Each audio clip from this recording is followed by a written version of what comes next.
ಗೋಬಿ 65 ಸರಿ, ಸ್ವಲ್ಪ ಎಲ್ಲ ಮಿಕ್ಸ್ ಆಯ್ತಂದ್ರೆ ಓಕೆ. ಇದು ನಮ್ಮ ಗಾಣದ ಕುಸುಬೆ ಎಣ್ಣೆ, ನಮ್ಮ ಕಲ್ಶೆಟ್ಟಿ ದೇಸಿ ಆಯಿಲ್ನಲ್ಲಿ ಮಾಡಿರ್ತಕ್ಕಂಥ ಕುಸುಬೆ ಎಣ್ಣೆ ನೋಡ್ರಿ.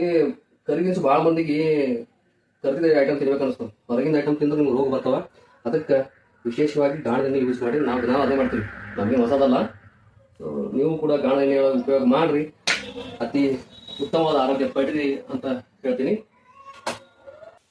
ಮನೆಯಲ್ಲಿ ಮಾಡಿರ್ತಕ್ಕಂಥ ಗೋಬಿ 65 ಗಾಣದ ಕುಸುಬೆ ಎಣ್ಣೆಯಲ್ಲಿ ಪ್ರತಿ ಬಾರಿ ಹೇಳಿದಾಗ ಗಾಣದಾಗ ಮಾಡಿದ ಎಣ್ಣೆ ಹಂಗಿಲ್ಲ. ನೀವು ಎಷ್ಟು ತೊಗೊಂಡಿರ್ತೀವಿ ಭಾಳ ಒಂದು 5% 10% ಇಷ್ಟೇ ಲಾಸ್ ಆಗಿರ್ತವೆ, ಅದು ಕರ್ಲಿಕ್ಕೆ. ಉಳಿದೆಲ್ಲ ಹಂಗೆ ಇರ್ತವೆ. ಅದು ರಿಫೈಂಡ್ ಎಣ್ಣೆ ಒಳಗೆ 50% ಎಲ್ಲ ಖಾಲಿ ಆಗೋ ಚಾನ್ಸ್ ಅದ.